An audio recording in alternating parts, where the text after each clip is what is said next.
Professor Walter Russell Mead, welcome to Hidden Forces. Thanks. It's great to be here. It's wonderful having you here. The audience knows this because I've been doing this show for many years now, and every now and then there's somebody whose work I am familiar with from when I was much younger, kind of when I was introduced to whatever the subject was. And your book, Special Providence, was one of those. It was in the introductory. It was one of the texts in the syllabus to my American foreign policy class in college, and this was the first class I ever took on American foreign policy. It's an absolutely wonderful book, and I highly recommend it to anyone who hasn't read it. So we're gonna range pretty widely today, Professor Mead. But before we do, why don't you just introduce yourself to our audience? If you're meeting somebody for the first time, what do you typically tell them you do, or what do you say, like who you are, and how do you introduce yourself? Say hi. I'm Walter Mead, and but I suppose I'd say I'm the Global View columnist for the Wall Street Journal. I'm a professor at Bard College. I'm a distinguished fellow, excuse me, at Hudson Institute, and so I basically travel around the world on other people's money, try to figure out what's going on, and then tell people what I've learned. How long have you been interested in the subject of American foreign policy? In my recent book, Ark of a Covenant, I talk about that it was actually the Cuba Missile Crisis, which is what, 61 years ago as we're filming this episode. I was about 10, and in our recess conversations at Glenwood Elementary School, we used to sit around talking about whether our town of Chapel Hill, North Carolina, was going to be destroyed in the first wave of nuclear bombs, or whether we'd be the unlucky people who survived until the fallout and the mutant monsters and everything else that would come later. So since I was about 10, there's been this real sense in my mind that what happens out there could matter greatly to me. Do you think that experience has made your generation more resilient in the face of the kinds of escalations, both nuclear and non-nuclear, that we've seen in the last few years? Well, I do think it in a really odd and terrible way. Yeah, those kinds of experiences prepared us for life. The 50s and 60s were much more eventful than the last 2 decades of the Cold War, when it had sort of almost settled into a routine. And you had, periodic crises where you'd see on TV literally Soviet tanks and American tanks barrel to barrel in Berlin, that sort of thing. Mm. You absolutely kind of lived under the shadow of a nuclear war that could break out almost without warning. So in that first, decade or 2 decades of the Cold War, the United States and the Soviet Union were looking to find a new equilibrium. So it was a particularly unstable time. How would you compare that time to where we are today? I think we're actually heading into a period of greater danger. Hopefully, I'll be wrong. But what we're seeing now is political sort of paralysis, dysfunction, discontent in the United States has sort of gravely weakened our ability as a country to pursue any policy, much less a kind of a long-term, patient, global order building / promoting policy, while at the same time, the same factors that are making American society so dysfunctional and polarized, fundamentally, I think the information revolution and all of the changes it's bringing, is happening in all these other countries too.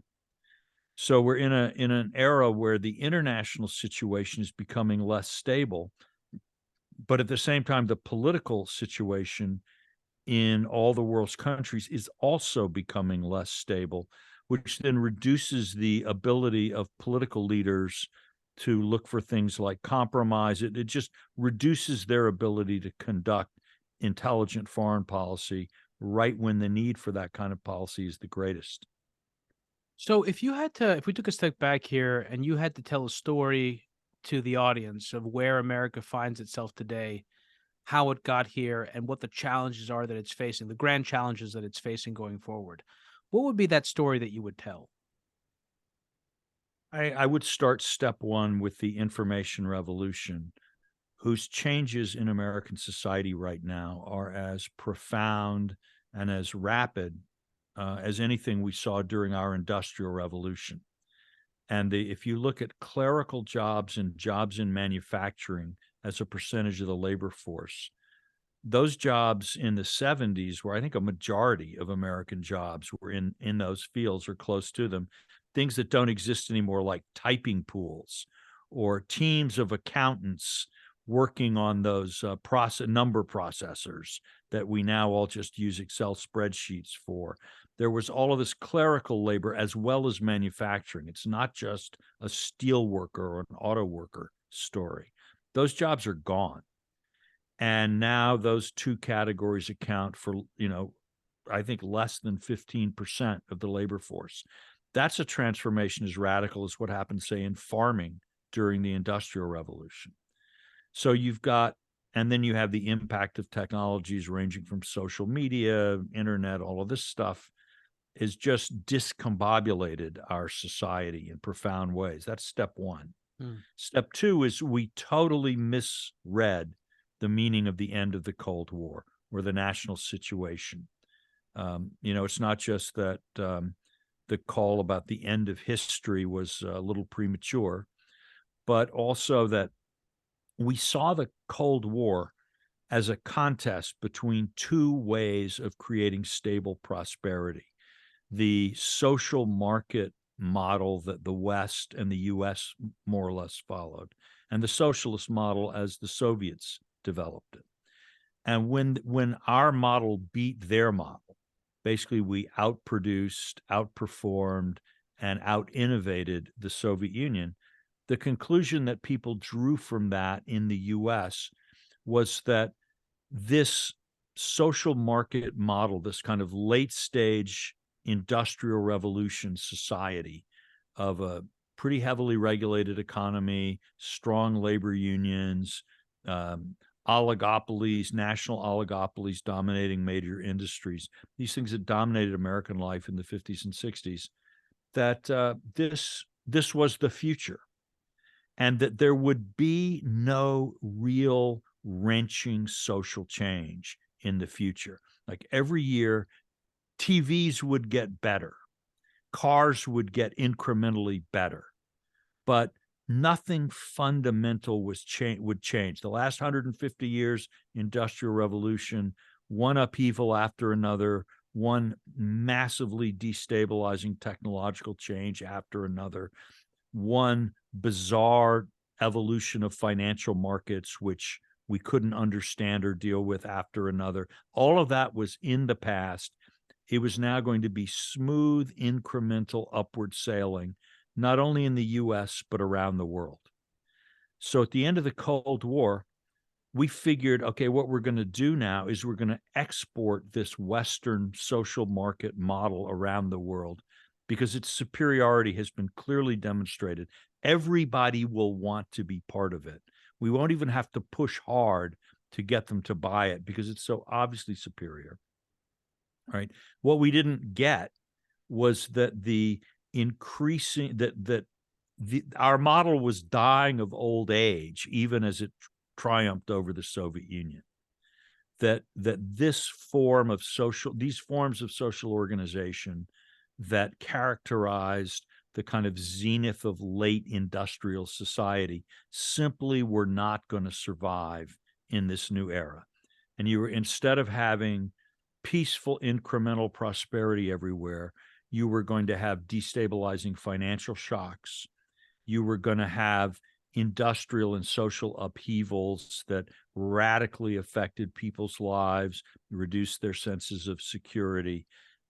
And so we built a foreign policy and a national strategy for a beautiful 3-hour cruise, not realizing that we were headed into, that we were sort of in the eye of a storm.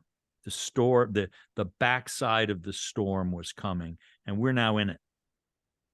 Mm-hmm. And I think because the American political, intellectual, social, business elites didn't get this, and we're all sort of involved in the great series of mistakes and false assumptions that dominate our national thinking. Trust in national leadership is collapsing.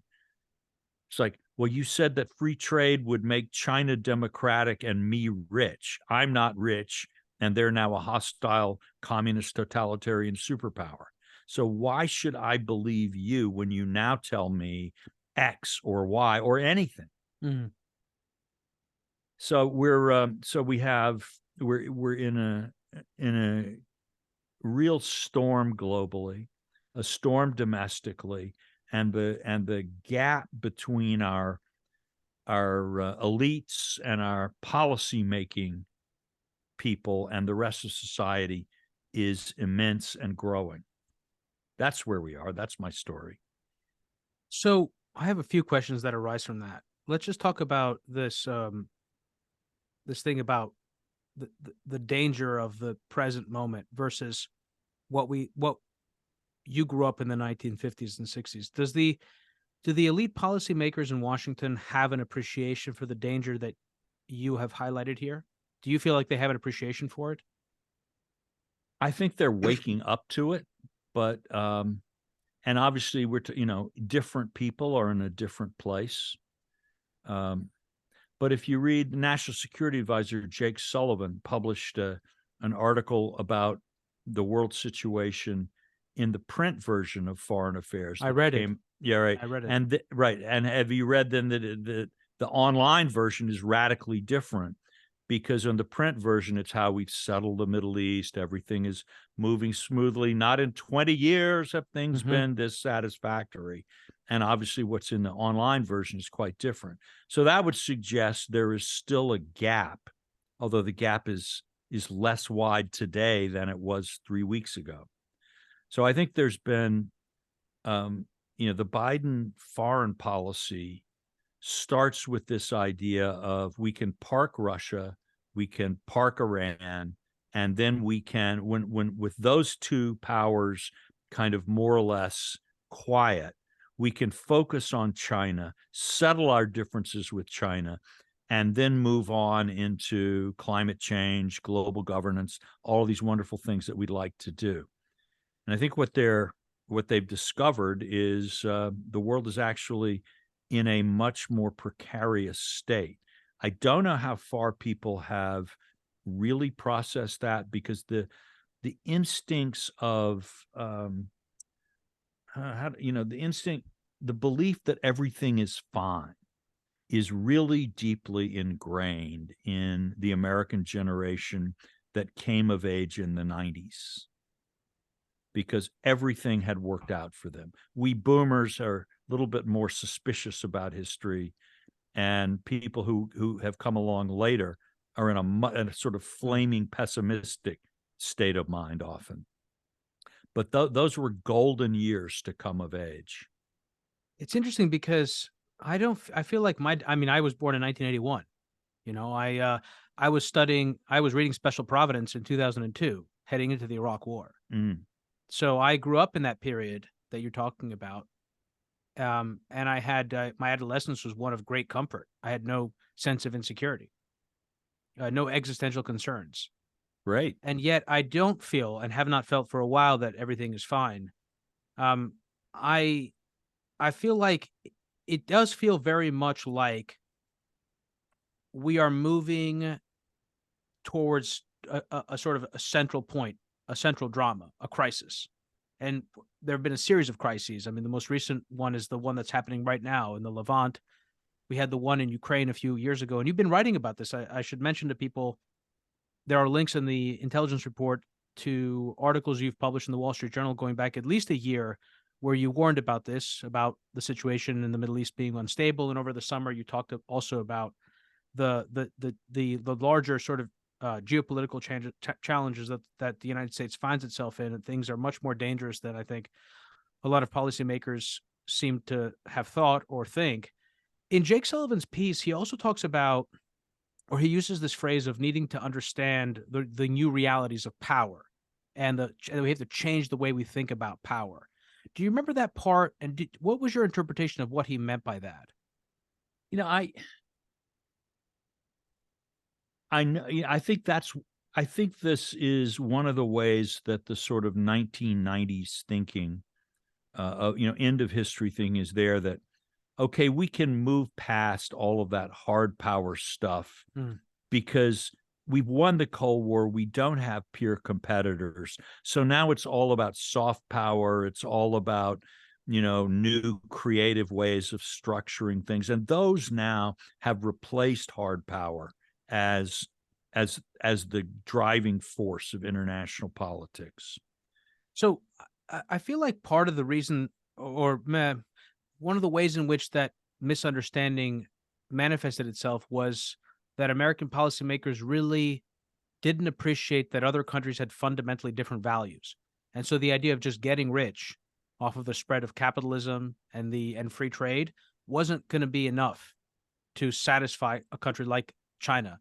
Do you think that there's a deeper appreciation today in the White House for the differences between the US and China on values and in other areas?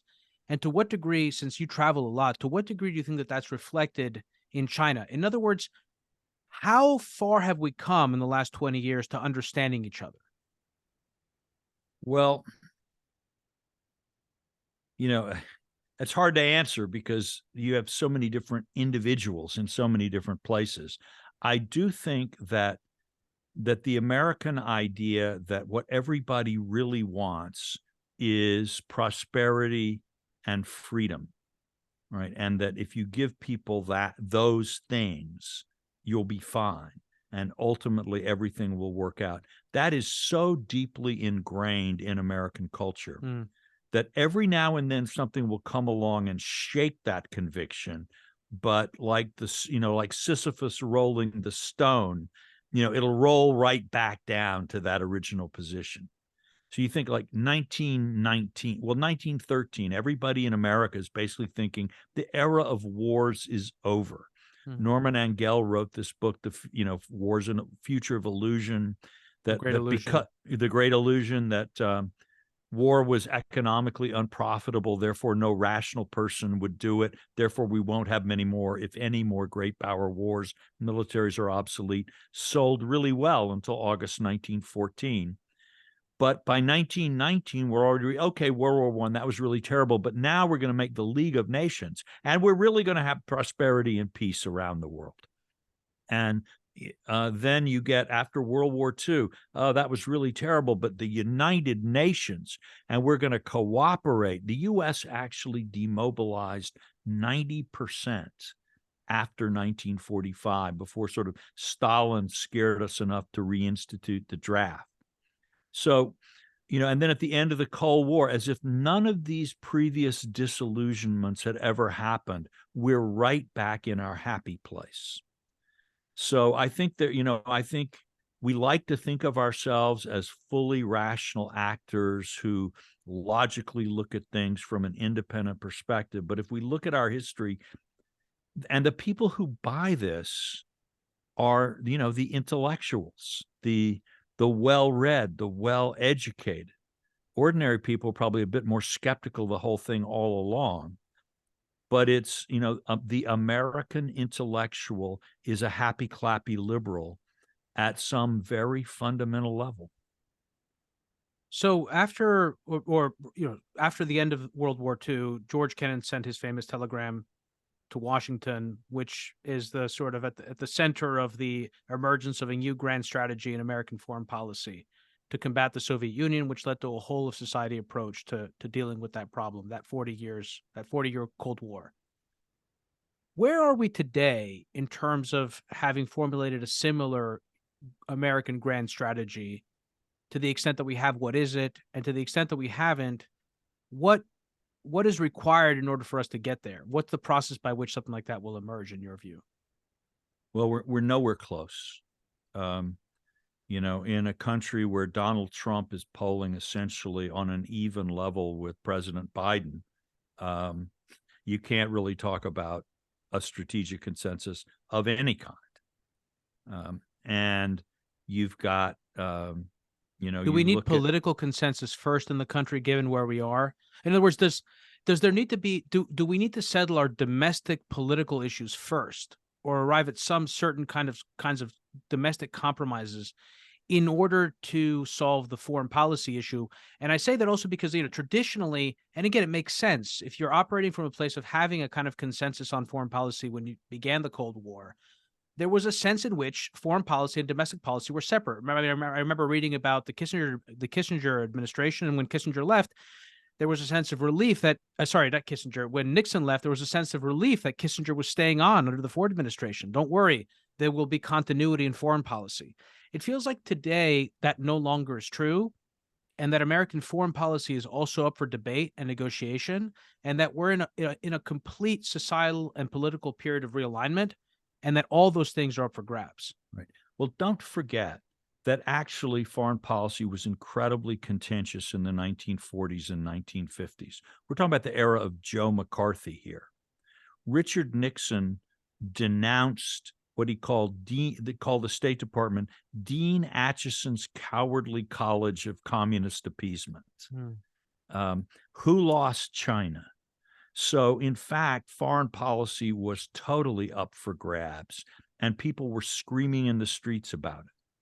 And also during this time of beautiful Cold War consensus, literally hard hat construction workers were beating up radical students in the streets around American universities over support versus opposition for the Vietnam War.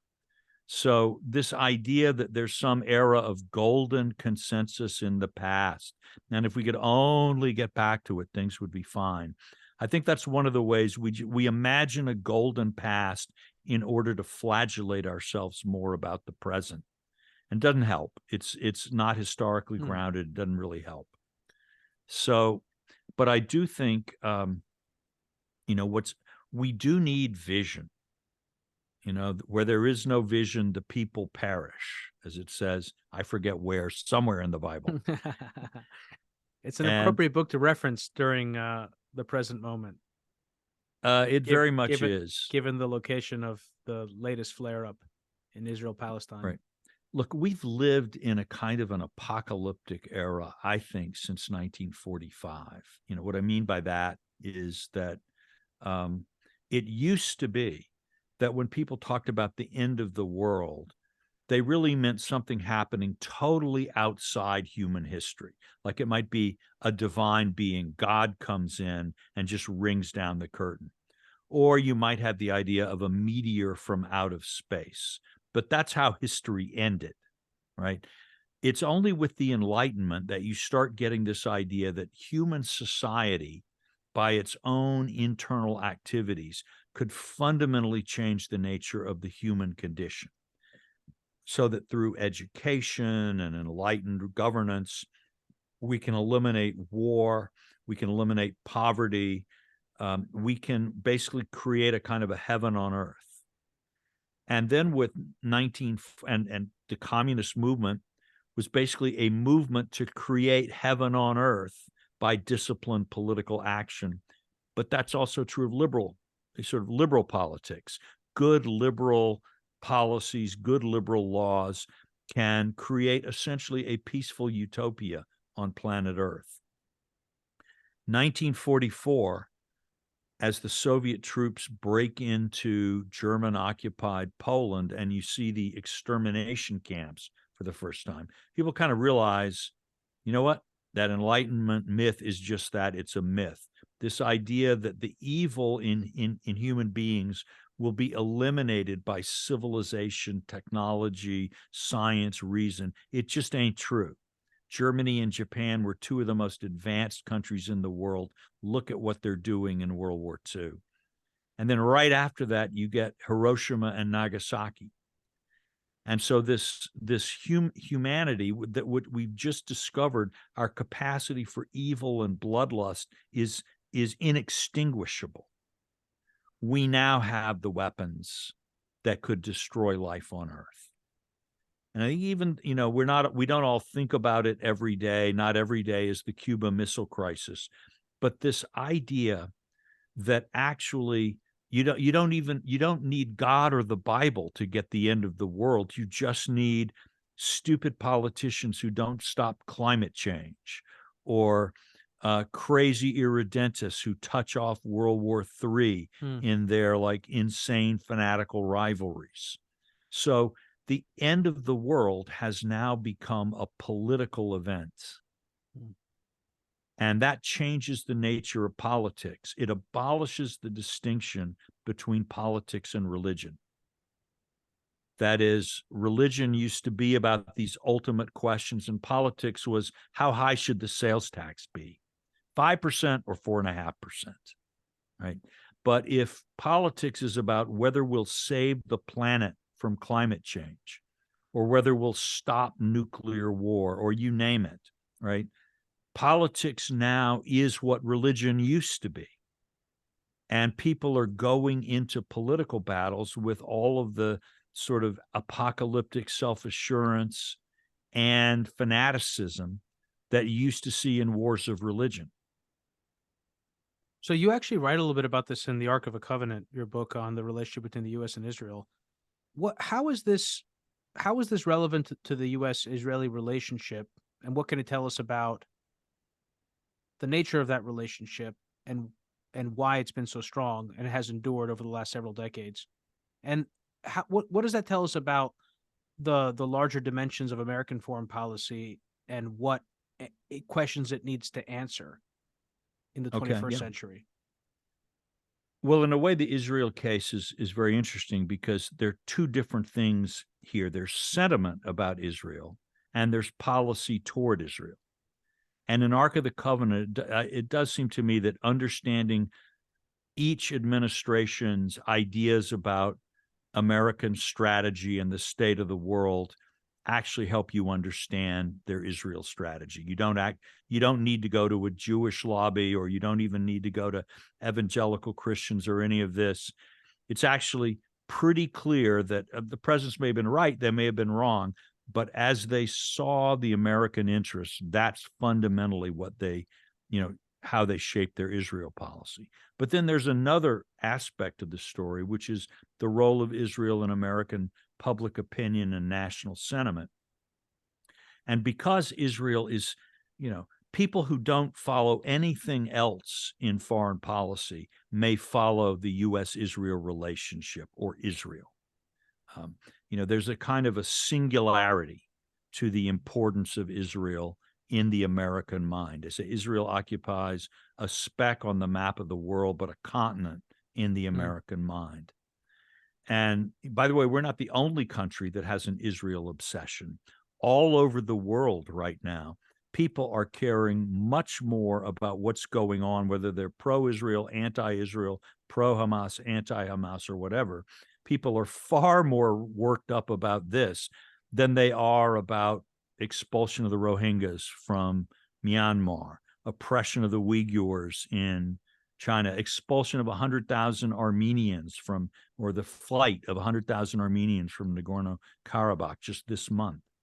So, but this is this talismanic, compelling, hypnotizing conflict that just commands the gaze of people all over the world. In the U.S., this takes some very specific shapes.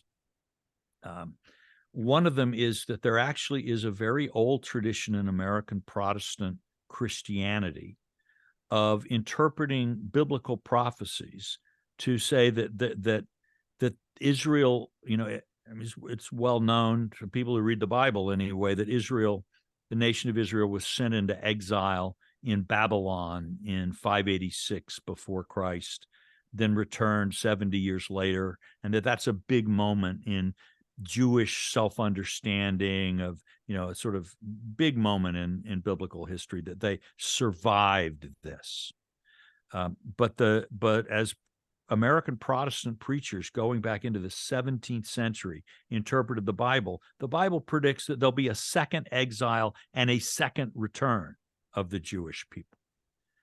And so they were looking for signs of a Jewish return to the Holy Land, as early as, Cotton Mather's son in Boston was looking for this. So then you also have this notion that came up in America in the 19th century. People saw the American experiment as this new age in world history. You know, this is a very Protestant way of thinking about it, but that's what people, the large majority of Americans were at the time. And they said, look, in ancient days, you had the three noble peoples, Greece, Rome, the Hebrews.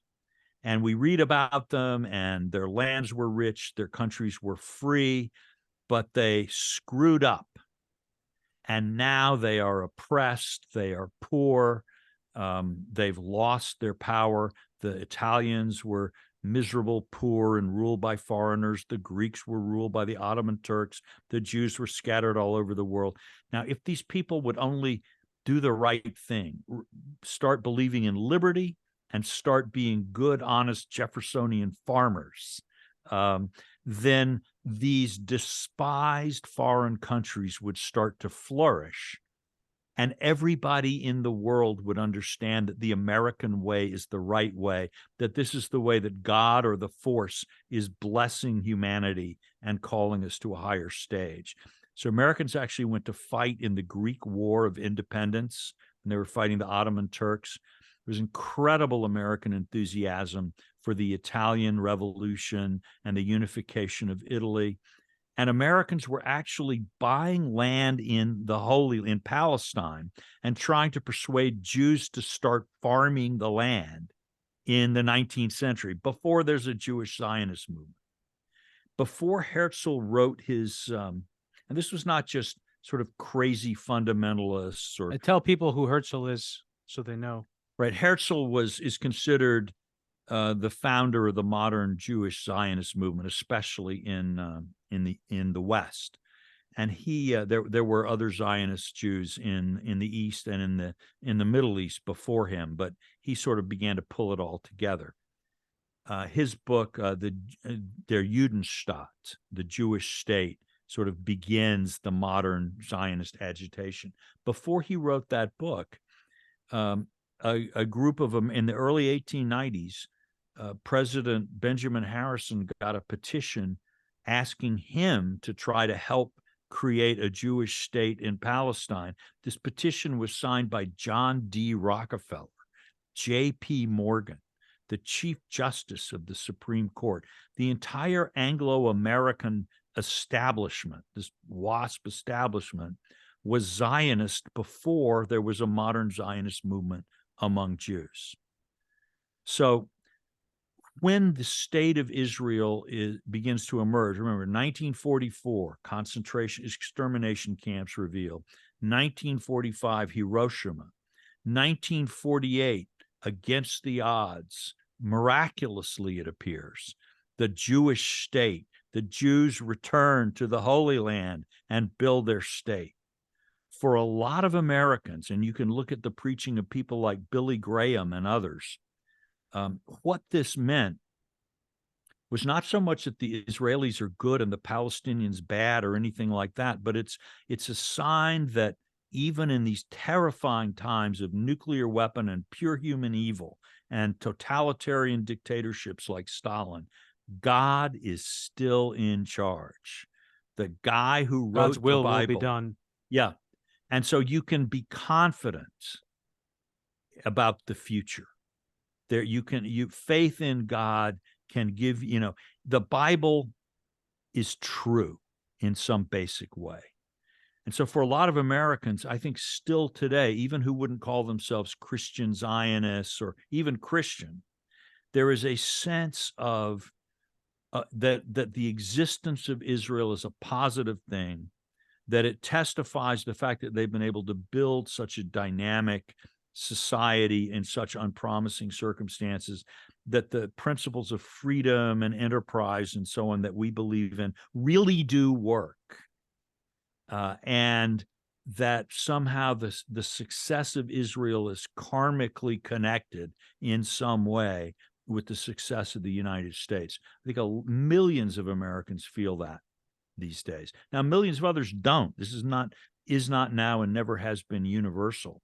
But if you want to understand the sort of deep attachment at some level of Americans to the idea of Israel, if not necessarily to the actual state of Israel and its policies. I think this is a big piece of it. So when I was a college student, I remember the atmosphere and general opinion of Israel was much different than it is today. I remember that there was much more support for Israel. This was, of course, during the time when I think it was the second Intifada at the time, right? That they were dealing with. And we had just had 9/11 in the US. So there was a sense of like, okay, we're fighting the same, we're Yep. fighting the same war here. It feels like today the situation is very different. Yep. I think that maybe some of the criticisms of the mainstream media are overdone. The pro Israeli side of the conversation seems to always feel like the media is anti-Israel. I don't know that that's I don't know if that's something I agree with, but I do feel like the sort of progressive wing of society, the liberal part of American society, especially on college campuses, has changed pretty dramatically toward being pro-Palestinian. Again, these are not really proper categorizations because a lot of what they're advocating doesn't necessarily have to do with Palestine, doesn't necessarily even reflect an understanding of the history of Israel Palestine. But what accounts for that? I mean, you've been in teaching since well, for I don't know since when, but you were certainly teaching in the early 2000s. What explains that evolution in your view? Right. Well, one I thing should mention is, also, I actually like to mention as well for people that didn't catch this. This is just we're recording this on Thursday, October 26th. Only yesterday, I believe it was, there was some kind of protest at Cooper Union, and there was a video that came out of some Jewish students who closed themselves off in a classroom. It's hard to tell with these videos, what is really going on. But the storyline was that they barricaded themselves in, and the pro-Palestinian students were, being very aggressive. Regardless of that specific story, we have seen things like this on college campuses. So anyway, please go ahead. I just wanted to add that anecdote. well, one thing you have to remember is that in the 1940s, Israel was a left-wing cause. It was the global left that was pro-Israel. Right. The USSR actually supported the establishment of the Right. state of Israel before the United States did. Well, it was Stalin's weapons are what Stalin allowed the Czechs to ship weapons to the Jews, weapons that had actually been originally made for the Wehrmacht when Czechoslovakia was under Nazi rule, that enabled the Jews to actually win the War of Independence. But wasn't it even the USSR that their willingness to vote on the resolution to grant Israel made it possible right, for the and forced Truman to really jump on board as well. Yeah, exactly. So the Soviets actually played a large role. Their role was not out of any love of the Jews. Stalin was a vicious anti-Semite, but it was actually they saw this as a way to break the British Empire in the Middle East, which it actually did. It was a very successful piece of statecraft by the Russians. Well, also, and not to divert us, but it's also interesting you brought up John D. Rockefeller and some of these industrialists. There were strong strains of anti-Semitism among the very same people who supported the Zionist project, which is also ironic. Well, some of them, of course, wanted the Jews to have another place to emigrate to besides the United States. So, yeah, you have pro-Israel anti-Semites and you have anti-Israel philo-Semites. It's a really complicated mix, like almost everything to do connected with Jews, Israel, or whatever. Sometimes, by the way, it seems to me there are certain subjects that human beings have a hard time thinking rationally about or talking calmly about: sex, money, power, children, and Jews. So I interrupted you. You were going from we were talking about the evolution of both progressive culture and its relationship to Judaism and Israel, as well as the evidence of that on college campuses. Right. So in the 40s and 50s, Israel was seen as almost the definitive left-wing cause because they were the biggest victims of the Nazis. And, the left saw itself as the most principled, ardent opponents of the Nazis. And while the right, in the view of the left, had compromised with the Nazis, blah, blah, blah. So being pro-Israel was a way to signal that. It was also a way to signal that you were against Christian Democrats and the right that wanted a kind of a, social Christian approach. You were secular, leftist, socialist. The other thing was Israel was the poster child of socialism in the 50s. It was the example of a country that was far more left-wing in its economic management than any of the West European social democracies. And wasn't Zionism also secular? Yeah, Zionism was very secular. And so Israel was, people said, oh, when people said socialism can never work, they say, well, look at Israel. People say, well, socialism, there's no freedom. Look at Israel. Socialism will make countries weak. Look at Israel. So, the democratic socialists of America were huge Zionists at one point. And the same thing was true because Europe tends to be to the left of the US. Israel was actually more popular in the 50s in Europe than it was in the US. And it was also the case that because the US was siding with the Arabs and Eisenhower, the evil Republican Eisenhower, was siding with the Arabs, this And is Nasser. like, okay, and Nasser. So why don't we have a democratic policy in the Middle East supporting the Israelis rather than all of these evil, dictators and whatnot? Why don't we stand up for human rights and be pro-Israel? That was the left's position in the 50s. This begins to change for a number of reasons after the 1967 war, when Israel wins and emerges as really kind of a regional superpower. But also, again, in the 73 war, when it becomes absolutely clear that the Soviet Union is backing the Arab radicals against Israel and the Palestinians against Israel, and America is backing Israel. And from this time on, you see a very steady move of the left away from being pro-Israel. Now, a lot of this, too, has to do with now the Jews are no longer seen as, pitiful refugees from Nazism, but as powerful oppressors on the West Bank, denying their rights to the Palestinians. So lots of things are going into this shift. Israel also then moves in its politics from the left to the right. People don't think about this very much. We think about Likud versus the Israeli left, mostly in terms of attitudes toward the Palestinians, but there was actually a big economic component. The Likud party sort of sided with Margaret Thatcher and Ronald Reagan, and they began to sort of dismantle the socialism of Israel. So instead of being a poster child for how socialism works, Israel turns into a poster child for how if you don't get rid of socialism, you're doomed, and that you can become much more prosperous without democratic socialism than with it. So the valence of Israel is changing.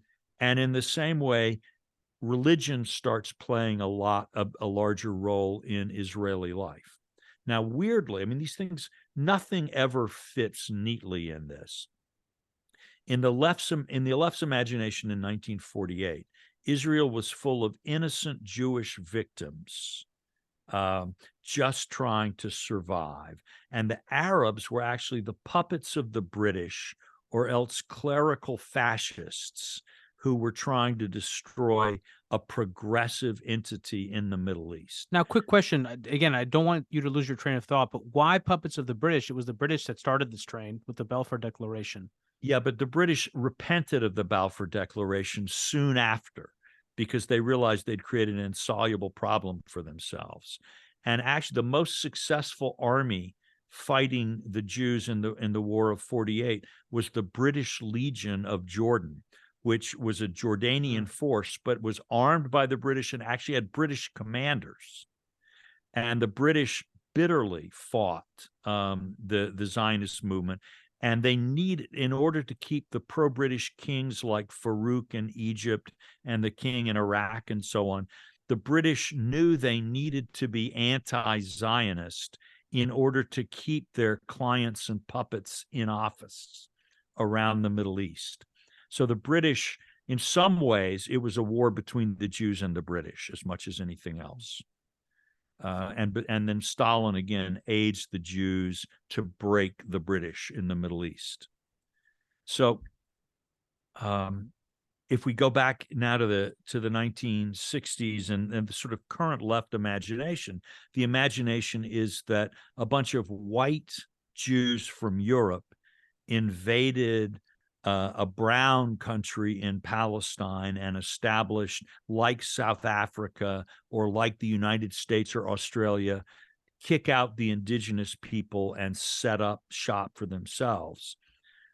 But interestingly, it tends to be the Jews of European descent in Israel that have the most liberal attitudes toward the Palestinians, most want to see a two-state solution, most willing to compromise.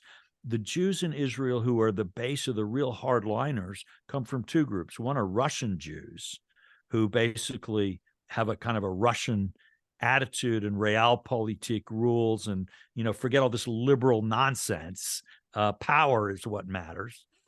And then you've got, but the largest group in Israel today among Jews, and numerically, I believe they're the majority now, are Jews originally from the Middle East, most of whom were kicked out of their countries by the Arabs after the 1948 war.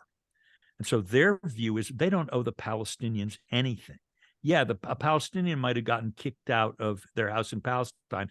I got kicked out of my house in Egypt or in Algeria or Iraq or whatever. And fine, nobody does anything for me. The poor Palestinian 50 years later is still getting aid from the UN and the world's pity and sorrow. No one gives a rat's patootie about me or what I suffered. And in fact, if I don't defend myself, they'll kill me, to the applause of all of these right-thinking liberals in the West. Now, I don't say that is an accurate, this is like their worldview. I'm not endorsing their worldview, but I've seen it, right? And so in reality, the so-called brown Jews of Israel, the indigenous Middle East peoples, who have no refuge but this and face terrible persecution at home, right? They are now the enemy. It's just a very bizarre kind of setting where ultimately I think both on the pro-Israel side and the anti-Israel side, most people in the U.S. are not so much reacting to what Israel or Palestine is on the ground, but the pictures they have in their mind, the narratives, the symbolic meanings they attach to it. And there's one other thing that I think is really worth noting here, and this is pretty true globally, not universally, but very. In general, the more somebody likes capitalism and likes the United States, the more pro-Israel they tend to be. While the more they hate capitalism and the more they hate America, the more they hate Israel and often the more they hate Jews. And that is actually a very old association. You can go back in 19th century Europe and look at the history of kind of Anglophobia and anti-Americanism. And again, while England was the top dog, they got more of it. We began to get it after the Spanish-American War, when people started seeing America as the new capitalist, ruthless power, even worse than England. But in general, so if you meet somebody in Western Europe and they tell you, listen, Israel has a right to exist, but I don't like the way they're treating the Palestinians. It's really kind of bad. The chances are that person is kind of centrist politically, likes NATO, and while they have criticisms of American society, think on the whole that the American alliance is of benefit to them and their country. But you find somebody, but the more you get on the right or the left in Europe, the more you get toward like the AfD or the neo-Nazis or various far left groups, what you find is the more they hate Jews, the more they see Jews as a termite in their society, destroying all good values, the more they see capitalism as aligned with Jews, in a sense that the things that make Jews repugnant are really closely bound up with the things that we don't like about capitalism. And the more they see America and Israel as the twin faces of this monster. And that's, again, and that's true not just in Europe, that goes around the world.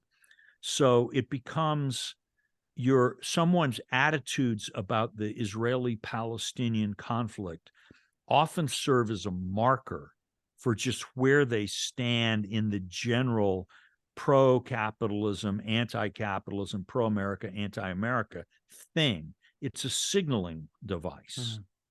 And I think that has something to do with what we're seeing on campuses now, that we're passing through a period, personally, I hope a fairly short one, but who knows, a period in which, campus opinion, as it was in my youth in the 70s, is sharply anti-American, anti-capitalist.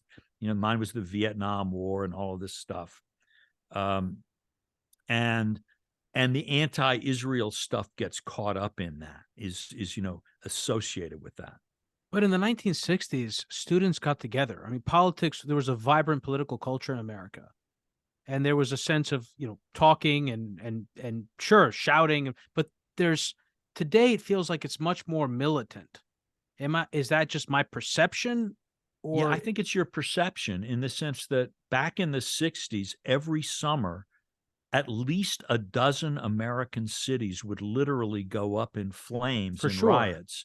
And the National Guard, I mean, there were tanks. I remember seeing tanks on TV, tanks in the streets of Detroit to suppress riots in which 100 people were killed. But you go on YouTube now, you can find videos of college students in the 1960s at Berkeley and some of these other colleges where they're sitting together and they're having heated conversations or debates across racial and political lines. You don't see that today. You don't see the conversational component.